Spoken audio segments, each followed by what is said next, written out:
Artificial intelligence is a technology that you must either adapt or fail. There is so much to talk about, and this episode from beginning to end is honestly just mind-blowing, brain-itching, and you need to hear every single point I talked about. I just finished recording it. I talked about the good, the bad, the controversial. There's gonna be a lot of things you disagree with, a lot of things you agree with, a lot of points you've never even heard before. So listen it out, tell me what you think, and I will see you at the end. See ya. What's up, crew? Well, in my opinion, boy, what the hell, boy, you need to ask yourself, why aren't you? Kind of controversial, but I don't think we should. I just broke down crying. You're listening to Free to Grow with Jerome Mbaga. New episode every Tuesday. What's up, crew? You're listening to episode 22, Artificial Intelligence, Adapt or Fail. This episode is going to be really crazy. I'm just going to jump straight into it. It's a little off the path of what we usually talk about, but I think it's so important. I can't continue talking about my experiences in life and how I'm doing without talking about AI, no matter if you use it directly through your essays or if you are just a human existing in the world, you without a doubt use AI.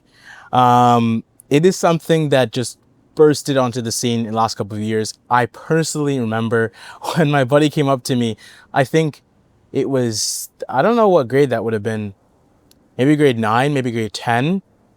And he was like, dude, there's this thing called ChatGPT. You should try it out. I was like, oh, dude, this is crazy. This is stupid. It's probably just another stupid little chatbot. Nothing different from Siri. And at the time, to be completely honest, it wasn't very smart. I think sometimes we forget actually how big of a difference in terms of the intelligence of different models that come from ChatGPT, Claude, Gemini, whatever you want to use it, whatever you want to call it. They have gotten a lot smarter in the recent years. So we need to talk about it. We're going to talk about the good, the bad, the ugly, the controversial, and everything. First off, I need to start this episode by talking about a super cool video that came across my TikTok feed. To be honest, I couldn't find it. I don't know who the user was, but shout out to you. And she was essentially talking about how AI is humanity's first global cultural appropriator, if that is even a word. Essentially, that means no matter what culture you are from, race, gender, age, it does not matter. It will appropriate your culture. Now, cultural appropriation, without getting into the Oxford Dictionary definition of it, essentially it's like dumbing down a culture into its kind of most plain stereotypes and calling that culture that's what it is. So essentially, if you ask AI, I'm having Italian themed birthday party, give me a plan for it. It might give you some really basic, just stereotypical Italian foods, music to play, whatever. And maybe a person from Italy will feel that is not the way it properly represents Italy.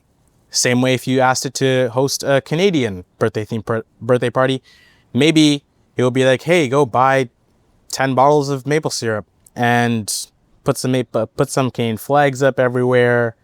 Maybe play the Canadian anthem a couple of times, and maybe these are things that people do want at their birthday party, but it's just not, it doesn't fully encapsulate the full feeling of that culture.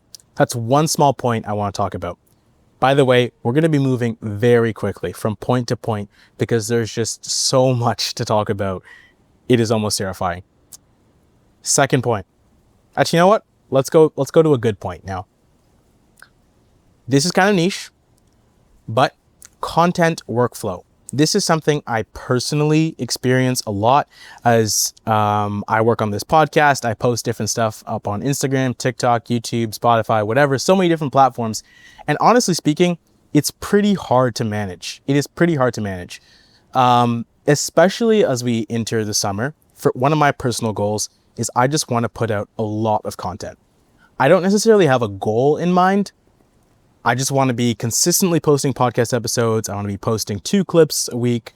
I want to be posting singing videos on Sunday. I want to be posting little vlogs or little snippets or whatever, maybe on Mondays or whatever. And that is a lot. That is a lot because at the same time I'm doing that, I'm also managing things in my own life, my own commitments, my own priorities, work, school, this and that. And this is maybe a scary thing to admit, but I would not be able to output the content that I'm outputting without AI. The first way I do it, number one, is you may have noticed that in this episode that you're listening to right now, or any other episode you may have listened to, my voice sounds very crystal clear. It sounds like I have one of those, like, you may not know the price tags, but some of those mics that real podcast studios use can reach $5,000, $10,000, just absurd prices that I cannot reach. I have this mic here. It's a Ceramatic Ultra 2. Amazing mic. Don't get me wrong. But when I'm filming in locations like a university dorm, for example, outside here, driving a car, and so many other future episode plans, I need it to be quieter in the background. There's this software called Adobe Podcast AI. I take my audio file, post-recording, throw it into Adobe. It cleans up everything, reduces all the background noise, and it's amazing. That kind of software has existed already. Maybe on like iMovie, if you're familiar with it. But it was never as good. And so AI has just, in the snap of a finger, allowed me to output high-level studio quality podcast episodes that genuinely matters to listeners. Maybe not to you, but maybe to a different listener. Beyond that, way beyond that, Claude Code, just Claude in general, has helped me so much. I use a software called Notion. And Notion, essentially, its entire point is to organize your life. It's a calendar, a reminders list, a checklist, a notepad, like a file holder, all in one. It's amazing, even before AI came along. But one of the biggest pushbacks against Notion has always been, it's pretty difficult to set up. It's pretty difficult. Once you have it set up, it's not too bad, but it's pretty difficult. I have single-handedly connected Claude to Notion very simply with a push of a button. And I say, hey, I'm thinking of these podcast episodes ideas. It sorts it all out into folders that I can easily access. It even accesses the videos that I post onto YouTube. It pulls the analytics from it. It pulls everything so that I can consolidate everything onto one page in a computer. And it runs all of this in the background. To be completely honest, I could not stay organized and output the amount of content that I do without AI. Point blank, period. And this is something that you too can probably experience, not if it's content, but maybe you just want to do more schoolwork, and maybe AI can help you summarize your notes, which is awesome, very useful. Don't use it to write your essays. Don't use it to, cheat on online quizzes or something, but it is extremely useful when it comes to the organization of your files / information. I would say when you start letting it think for you, going back to a bad point now, when you start letting it think for you, that's when you get messed up. That's when your brain starts getting zapped and you're essentially just becoming a human, like holding on by your pearls to AI to save you in any critical thinking moment, right? For my podcast, I never tell it, I don't have any ideas on what to speak about this week. Give me an idea. No, never. I come up with all the ideas and I tell it, organize it into me, put it into my Notion database, set a reminder for me to record at this time, whatever, right? However, it becomes very different when you start letting it think for you, because then what you're doing, whether it's outputting a podcast or just organizing your notes, they start to lose meaning completely. There's no point if I take my biology presentation or PowerPoint, throw it into Claude and say, make notes for me. Because the point of notes really is not to have a page that you can look back on and say, oh yeah, this is the information. That's great too, don't get me wrong. But the main benefit that comes from making notes, this is scientifically proven by the way, is the actual creation of them. The actual recall of information from your class lesson, writing it down on the paper, it trains those brain recall pathways, and that is the whole point of making notes.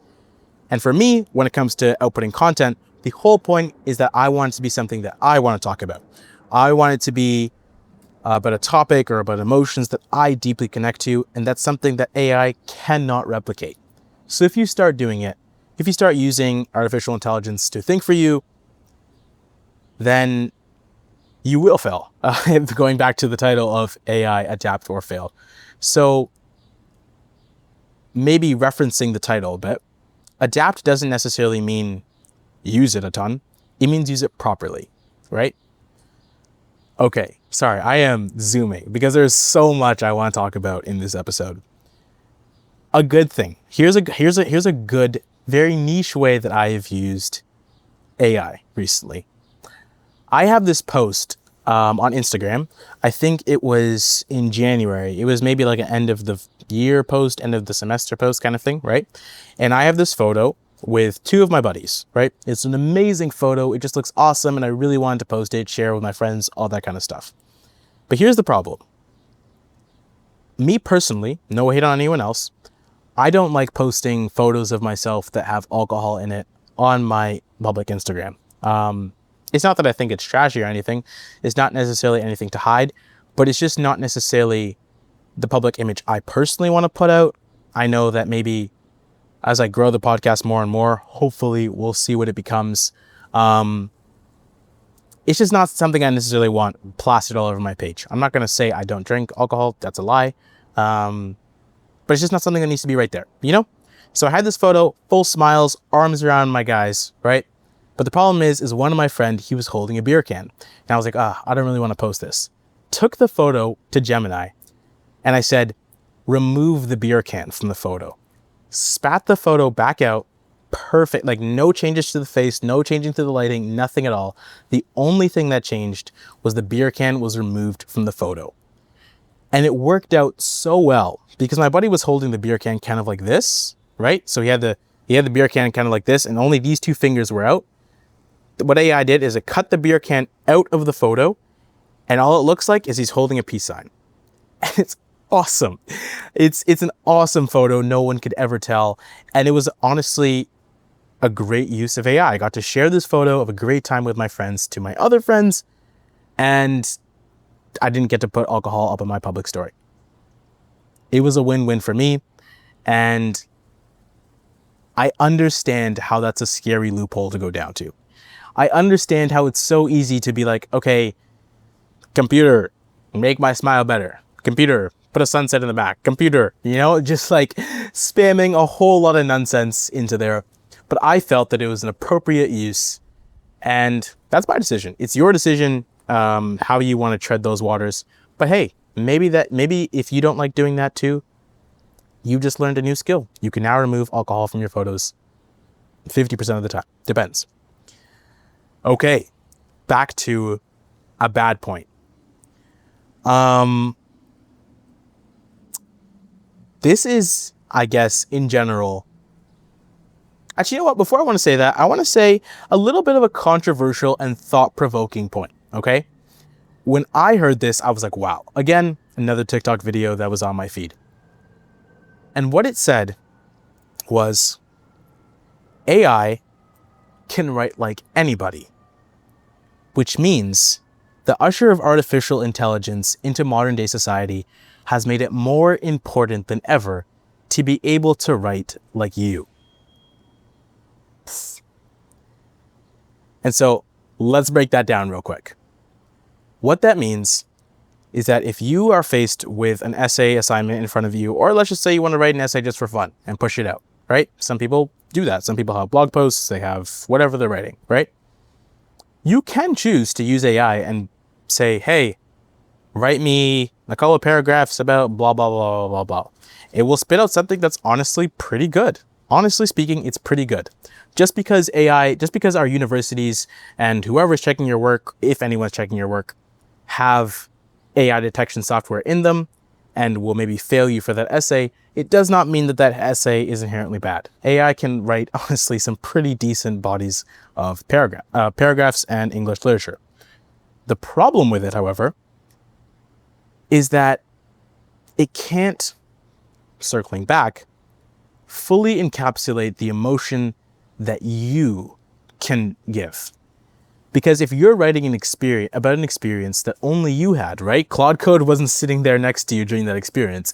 If you had an experience and you want to share it, only you know the specific feeling in that moment. You know how the sunlight was hitting you. You know all the sounds, the distinct sounds around you, and only you can fully transport that emotion and full, like, almost like videographic information into English words or any language words for that matter, right?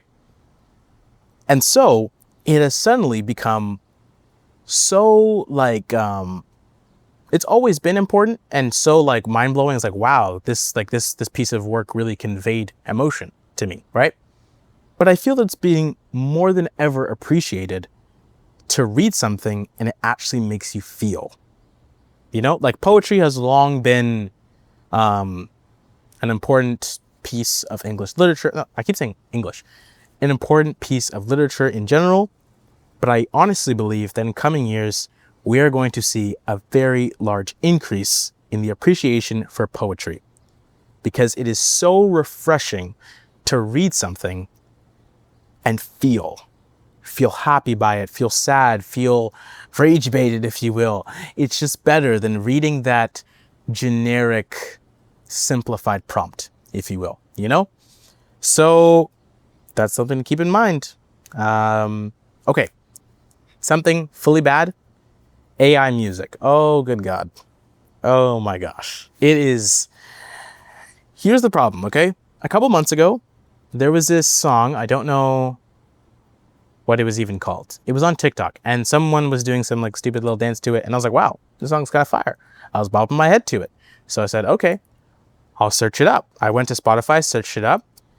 And the cover photo for like the artist seemed very like, I don't know how to explain it. It seemed like too good almost. It seemed like exactly what I would want to see, which just felt a little unnatural. I don't know, something was just a little unnerving about it, right? I didn't really think that much about it. I was just like, okay. So I went back to TikTok and I was like, let me see what other videos are posted to this sound. Second video I click, it's like, there's no way this is AI. I wouldn't have noticed. And I keep seeing videos and I'm like, whoa, this is a completely fake like music account that just randomly, like there's just some random person went to their computer, went to some like AI music software, said, make me a catchy tune and a cool retro like artist picture, went to Spotify, published it, went to TikTok, published it, and started farming views and listens. It probably made money off of it too. To be completely honest, I am not aware what kind of guidelines, let's say Spotify or other streaming platforms have in terms of monetization around AI, what's it called? AI generated content. But I think that should not be allowed. I think we are in a time and have been always in a time where it's really hard for new artists, whether it's music, art, anything, just publishing it on social media has always been a challenge. You're always fighting the algorithm. You're trying to beat like millions of other people who are posting that exact same day, right? I don't know how many people post every single day, but it's probably, no, definitely in the millions, I would guess. I'm like across all platforms, across everything, right? And just in general, being a content creator in my space, I felt, not necessarily in podcasts, well, actually, I'll talk about that too, but being a content creator of any type, it's honestly pretty hard because AI knows how to fit the algorithm perfectly. You know, you can try and match the algorithm too, like getting a strong hook in there, maybe putting a catchy tune, flashing different colors, camera angle changes. You know, people know how to optimize the algorithm, but to perfectly match it, AI is capable of doing that. So it can just push out viral videos like no tomorrow. And a lot of them honestly have zero substance. Sometimes it's just like an AI generated video of just like a fake car crash that just did not happen. But it knows that, hey, a car crash that starts with like a really intriguing cover photo and maybe like some text across, like, you know, like on, you know, like if you take a video on Snapchat and you write a text across, there'll be like a line, like a bar, like a gray bar across with words in the middle. It'll be some stupid video with a couple words across the video and boom, they can just push out viral content like no tomorrow. For example, you may have seen a couple months ago, maybe even a year ago at this point, there was that video of bunnies jumping on a trampoline. It got something like 10.5 million likes on TikTok, something of the sort. It's genuinely ridiculous. It is impossible to fight a video like that has the exact same algorithm that you have, and it makes it very difficult for content creators and just everyday people to enjoy using social media. So hopefully we get some sort of restrictions on that. That'd be great. Okay. Okay, deep breath.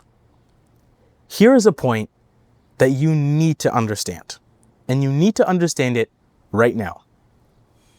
You will not be replaced by AI. Let me run that back. You will not be replaced by AI. You will, however, be replaced by someone using AI. Okay, you need to get that in right now. For example, earlier I was talking about how I want to push out a ton of content this summer. Let's say parallel Jerome, right? Jerome lives in the house next to me, right? He does the exact same schedule as me, same like work times, school times, commitments, everything, exact same friends, everything. The only thing that's different is that I'm going to plan my podcast using AI, not for the topics, but for organizing everything and times and scheduling and everything, which is a lot of work, by the way. And he is not. Let's call him Bob. Bob is not going to be.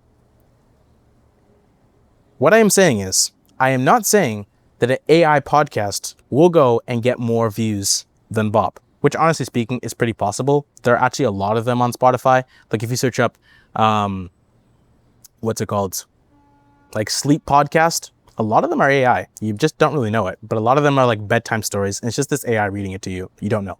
Anyways, Bob, for example, he's decided he's not going to use AI at all. He's going to do fully all the planning himself. He's going to input all the stuff into the calendar himself, all the editing and rendering and everything, and just contacting people, keeping everything in line. He's going to do all of that himself, even like researching on what cameras to get, gear, all this, finding the proper like content workflows, what software he can use to optimize his workflow better. He's going to do all of that himself. And then I'm going to open up Claude. I'm going to open up my Notion. I'm going to set up all my calendar and stuff so that it's a systematic thing that just keeps running. I'm going to use the time that I'm saving because AI is doing it for me. And I'm going to use that time to think of better content ideas. I'm going to think of, what else can I talk about next week? Maybe I'll take a scroll on TikTok or on Spotify and see, what else are other people pushing out that I also too could push out? Or maybe I can ask Claude, hey, what's a video that's been posted in the last month about this topic, the topic I want to post about next week, that's done really well. I can listen to it. So Claude will give it to me. I can listen to it and be like, maybe I'll take this. Maybe I'll take that, right? I will, not 100% chance, but it's a very high chance that I will outcompete Bob. I will be able to push out more podcast episodes on a weekly consistent basis. I'll be able to consistently push out more clips, plan everything in more accordance, reach out to more guests, and say, hey, come on the podcast and do this, come on, do that. It's not even close. The amount of time that I save is just ridiculous. It is ridiculous. Because the way I use AI personally, and specifically I use Claude, the way I use Claude is honestly, and I'm not saying this with any ounce of exaggeration, it is honestly as if I had a personal secretary by my side on call 24/7. It is ridiculous. Like the type of secretary that you need to be paying like a livable wage to, maybe call it like 50K, 60K, 80K, like a whole salary. I would have to pay a whole human being to do it. And don't get me wrong, that's scary because that means these jobs, these in-between jobs are going to be crushed. Frankly speaking, in between jobs, any type of job that's kind of like serves as a middleman purpose, it's honestly pretty frightening. Don't get me wrong. I'm not saying that's not true. But for me, as a person that wants to put out content, I do not have the funds to hire a whole secretary and pay them a whole livable wage. But I can open my computer and access AI software that does it for me in an instant. And without a doubt, I will outcompete Bob. It is ridiculous. And so that brings me to the point when it comes talking about money, where artificial intelligence, and I need you to stop and think about this because this might be a point that you don't want to accept, but it is true. Artificial intelligence is the first, let me rewind that. Artificial intelligence is one of, if not the very first, technological advancement where the poor and the rich get access to it at around the same time. And it is ridiculous. We have not acknowledged that. And when I say the poor, I want to correct that, okay? Because there are many stipulations to that. For example, if you don't have access to a device, you can't. If you're in a country like Canada, which has a good like social security network, you can access a free library card, go to the library, hop on a free computer and use AI. It's pretty cool. And when I say rich, I want to take out the top 0.01%, right? The people who had access to the chips at like the very beginning. But relatively speaking, okay, let's take it from a Canadian perspective. Someone who makes nothing, someone who makes $0 a year in Canada, in Toronto, okay, this is a good way to frame it. In Toronto, someone who makes $0 a year can have the same access to AI as someone who makes like $10 million a year right now at this instant. That is ridiculous. That is the technology that is governing our world at the moment and is going to be the guiding principle of the rest of like our lives. It is crazy. And when you put it in side by side and parallel to other technologies of information that came out as well, think about books, for example.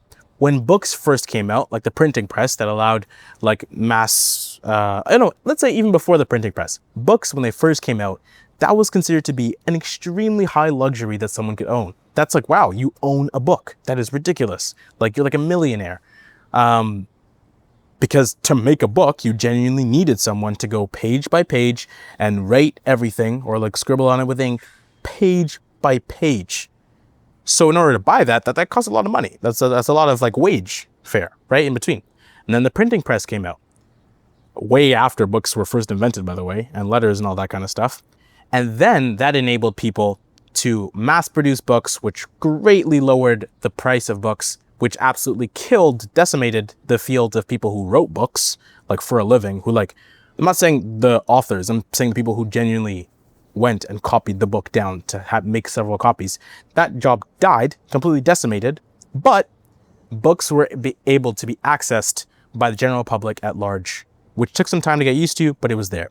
Same thing with computers. Computers were like $1 gazillion at first, but then the price started coming down to the point where I wouldn't say a poor person could afford it, but governments, especially strong governments that focus on social security, such as Canada, were able to be like, all right, we'll throw computers in public libraries. Computers are something that, don't get me wrong, they're expensive, but a person can own it and it's not like, wow, you are a gazillion millionaire. This is within a Canadian perspective. Trust me, within a global perspective, it is a very, very huge opportunity to be able to hold a computer, and I am eternally grateful for that.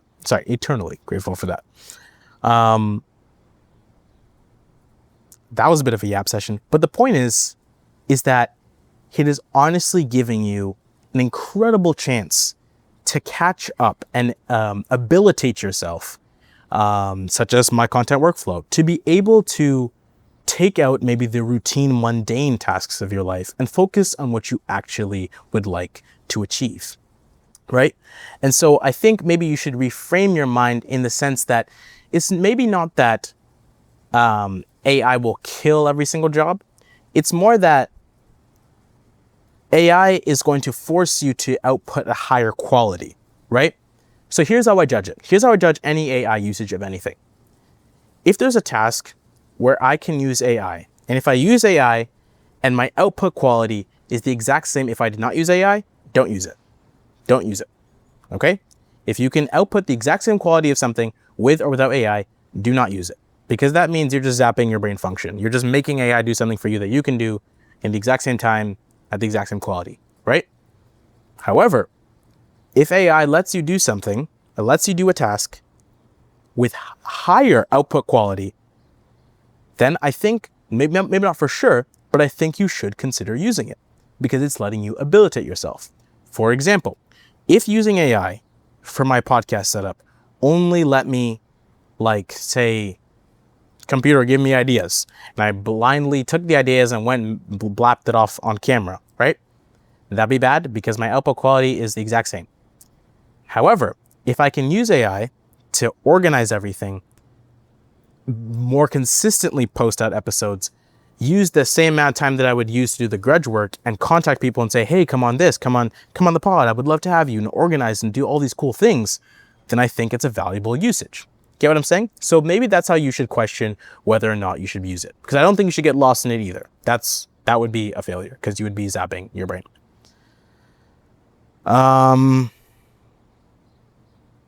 Okay, a bad thing. Here's a bad thing that I don't like about it at all. When you think about it from a business perspective, this is kind of weird and niche, but a lot of businesses have been throwing AI into like their websites. Like sometimes if, like, for example, I was trying to set up my home Wi-Fi for my place that I'm starting to live in next year when I go back to university. And I was contacting Bell and they wouldn't let me make an account without talking to this AI chatbot first. And it was kind of really slow and it was really annoying. It was like, I did not like it at all. It was really frustrating, you know?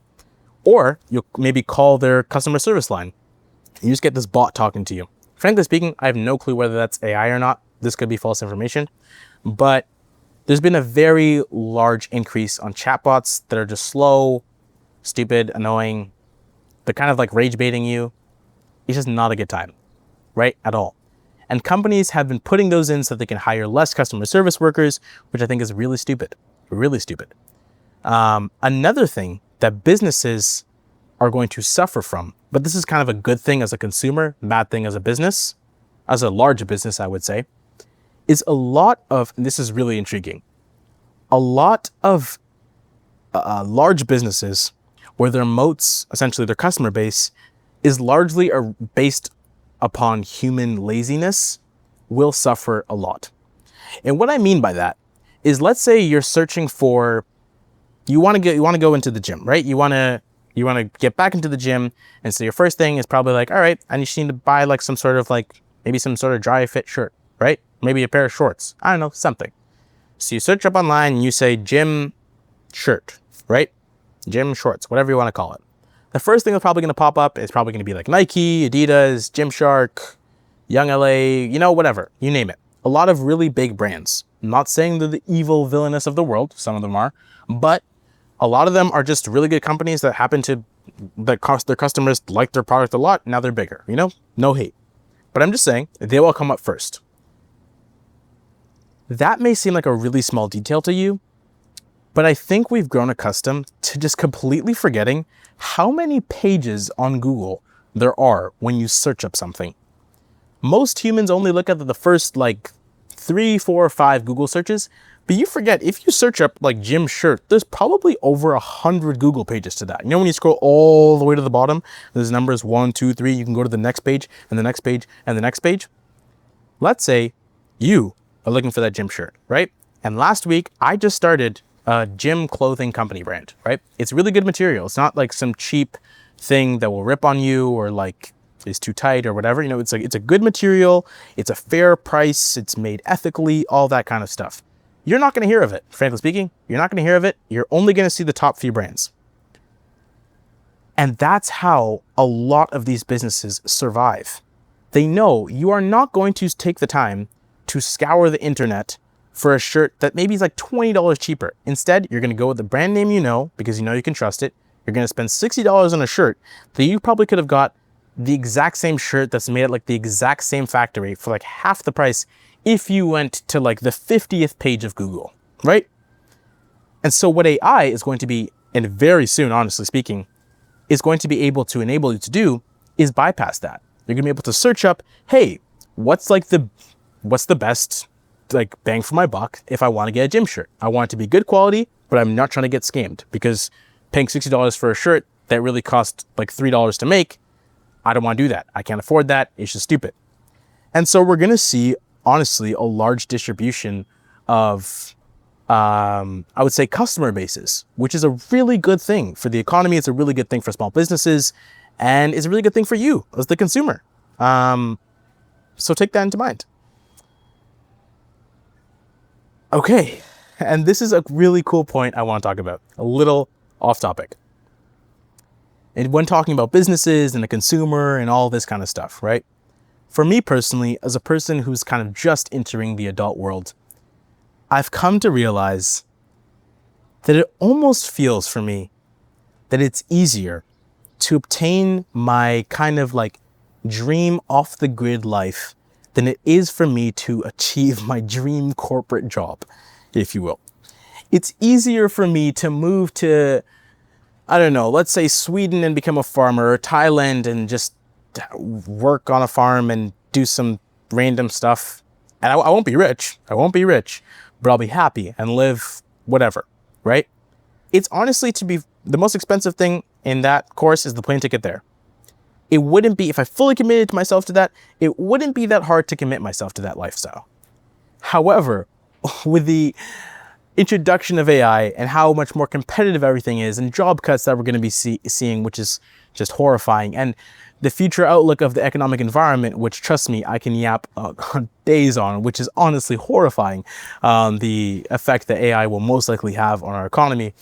It's honestly horrifying. And as a young person looking at the economy and the political state of the world, I honestly am asking myself, is it worth chasing this rat race corporate life when it looks so easy? It looks so easy. And with enough cash to start off, with a couple years, maybe grinding my work away and just jumping to that life that I want, it almost looks easier to obtain your dream nomad off the grid life than your corporate lifestyle.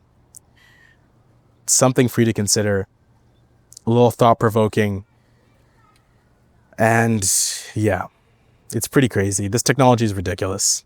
It's just mind-blowing. It's honestly mind-blowing. I think some of the takes I said in this episode, maybe I won't agree with in a month when the new AI model releases, or maybe I'll agree with even more, because AI is just ever-changing. New models are constantly being pushed out. Different softwares are constantly having different vulnerabilities because AI keeps getting better, or slash the old versions of the software weren't too good at writing code and all that kind of stuff. And it's ridiculous. It's just insane.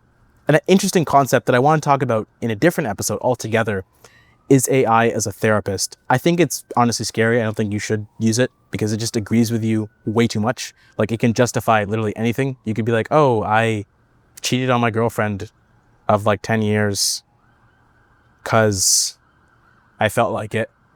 And I'll respond being like, you know what? That's real. Shout out to you. You know what I mean? So it's got a lot of problems. But a point that I want to raise, food for thought, this will be a whole other podcast episode, but food for thought is that the one advantage that AI has as a therapist compared to a real life therapist, or anyone for that matter, or even yourself, is that AI remembers you better than you remember yourself. And it remembers you better than a therapist that you meet for once an hour or once a week that sees 30 other patients remembers you as well. It will remember every single word of text that you give it, as long as you pay for enough data usage. But it will remember every single detail you give. And that's an interesting question that you should ask yourself, because what are you other than the thoughts that you spew out? And yeah. This has been a really interesting episode. I absolutely loved it. I hope that I gave you some topics that churned your brain a little bit. Like, comment, subscribe. It really helps the channel a lot. This is on YouTube, but also on Spotify, whatever it is. Drop a comment on whatever you think about it. Thanks for sticking around, and I will see you next Tuesday. Bye, crew.